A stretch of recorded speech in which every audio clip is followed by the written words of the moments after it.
Hello everybody, Lungile Maduna here, Dr. Maswidi. Now this is the third episode of Ask Dr. Maswidi.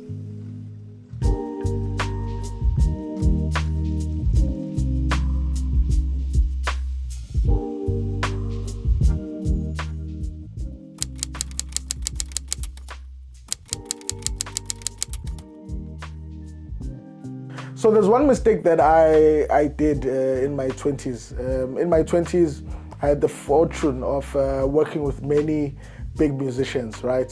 So I worked with Joyous Celebration, started working with, I worked with Hugh Masekela, worked with Bab Kaifas, Mamleta, a lot of big names, right? So in my 20s, I knew that I was there with Apos Pogazi, going to all these many different festivals all around the country.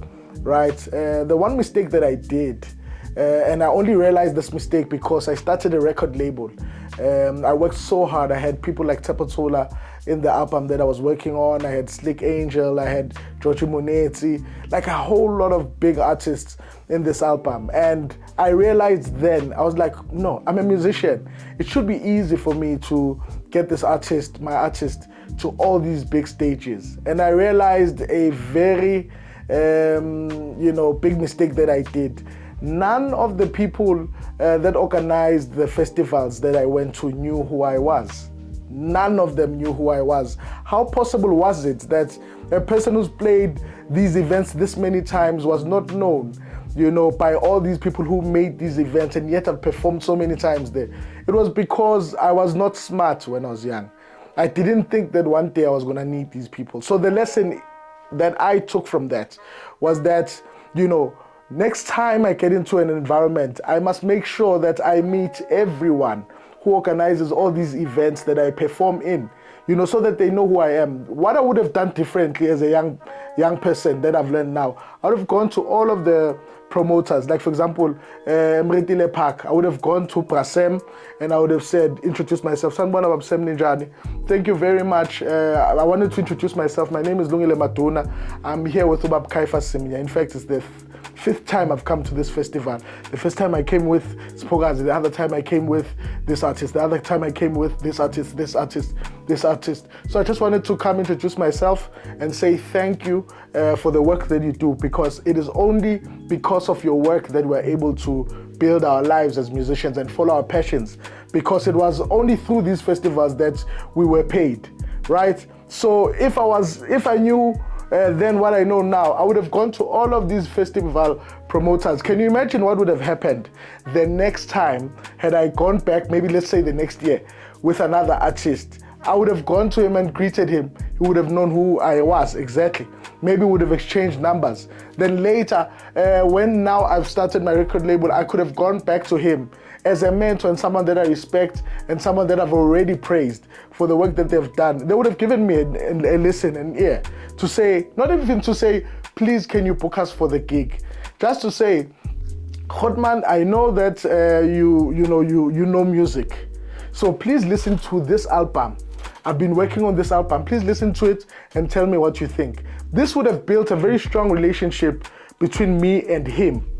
But how many other promoters? Had I started this when I was 18, 19, coming into the industry, by the time I was 30 with a record label, it was going to be so simple to plug my artist in all these places, because I would have built the relationship long before I needed.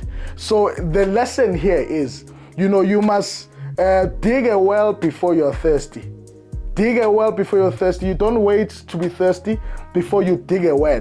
It's something you prepare long before you get to it. So make sure that in your 20s, you are digging a well. You're not coming here and you're being part of, all of these, Facebook, what, somebody says this about that one and that's what you're doing. No, don't do that. Just go build all these relationships before you need them. If you're in the music space, you're going to need these promoters.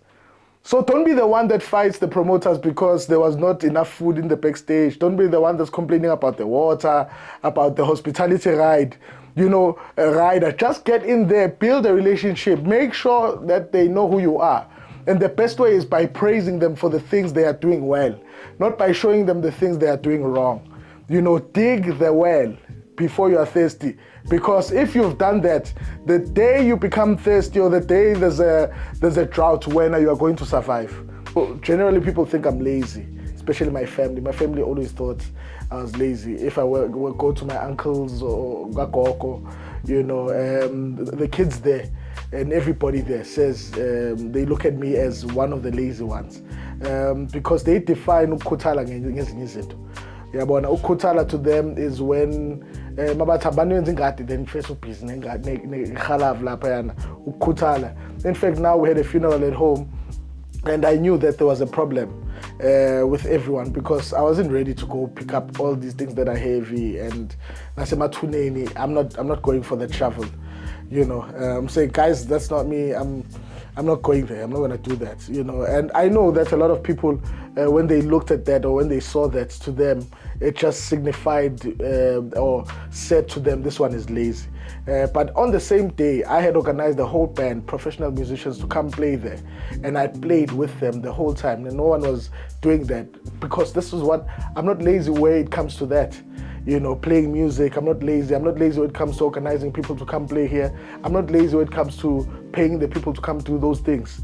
I go, I don't even ask anyone, so how much are we going to pay these guys? Where are we going to get the money? I raise that money, I pay them to come do the thing that every other person is not ready to go do. So for me, it was very difficult as an 18-year-old, coming into, because when I was 18, my mother said to me that she was tired, she was exhausted. Backstory is my brother was very sick. There were two of us at home. My brother was very sick. He died when he was 9 or 10, I can't remember. But when he died, my mother was so exhausted from going to hospitals and all of those things. So by the time I turned 18, she was just waiting for me to get to matric, finish matric, so that she can just quit and do nothing, because she was so exhausted emotionally also, having to raise me, having to be strong for all of us. So when she said she's quitting, I said, okay, it's fine, I'll take it from that day. The very same lazy guy, now I had to go start, and figure out, how am I going to do this thing musically? Because I knew, again, when my friends were going to university and, people wanted to pay for me to go study at university because I was getting very good grades, so I was saying, no, I don't want to do this. I don't want to do things that I don't like to do, because I will definitely look like I'm lazy, because I don't like that thing. So I decided I'm going to have to find success here within this music thing, because I know I love this music thing. And I went in, and it was very difficult. The first year, I met many challenges within that very first year, but that thing then pushed me, the thing of wanting to not go back to, the difficulties that we faced with my mother. It was just the three of us, and then my brother died, it was just the two of us. But I know how difficult it was for her. So it was difficult for me to build this career in the music space, but I knew I needed to build that career. I needed to do it. I needed to come back with money, because I knew my mom, she wasn't working like umsebenzi ophatala kakhulu. I think she would maybe get, I won't say how much, but I think by the time Shaya June of the next year, that money was finished, right? So you can just imagine, from that June to the rest of our lives, I had to find these things, So for me, this was a wake-up call very early, that if I don't do it, then both me and my mother are going to see flames, So I pushed hard in the music, and yes, it did work for me. When I was 23, to tell you the honest truth, I'd done everything that I needed to do as a musician. I'd done tours all over the world with many different people at 23, because of the drive I had, not wanting to find myself in the pits that I was in, but even within all of those things, the music thing started to be depressing for me, because I started to realize that, there were no other things that I was being exposed to. I'd done everything I wanted to do, but at the same time, there was a ceiling. I could see that I don't see myself being a millionaire here in this space. At 23, I could see that I've hit the roof. Everything that I can do, I've done. I've done TV gigs, I've done award gigs, I've done a lot of different kind of gigs. And I was seeing that even with all the things I've done, I'm far from at least saying per year, I've clocked $1 million. I was like, no, something wrong here. So that kind of gave me some depression in the music space. And, I was like, no, I love this thing, but this thing can't take care of me the way I'd love for it to take care of me. I remember then started, I was told about songwriting, that if you write songs, and I got into songwriting again because I was trying to find new things. I remember cutting a lot of artists I worked with. They called me, said, I'm not available, because I was looking for something else that can take care of me, the way I feel I want my life to be. I didn't want my kids, to grow up like I grew up. But I was not confident that music could do that for me. So I pushed that whole thing, man, up until, I think COVID, did a few things here and there. COVID was another serious eye-opener, because COVID, everyone, us, me, and our bosses, musicians and their bosses were irrelevant in COVID. We all didn't know where our money was coming. We all were looking at arts and culture, all of us. Me and all my bosses, people who've paid me, all of us were saying, hey, we don't know where our money is coming from. And that thing was a serious eye-opener to say that I don't want to have my whole life, in someone else's hands. Like, it happens with music. Our lives are controlled by, arts and culture, those people. I wanted to figure out a way of building a life and, building a business that does not have middlemen. I wanted that. And I remember telling my friend, Guti, hey, my brother, when it comes to business, I don't want things with middlemen. I want to know how to get to a end user, sell them something and have them buy. You understand? If I can get a business and that is successful, I'm happy with all of that.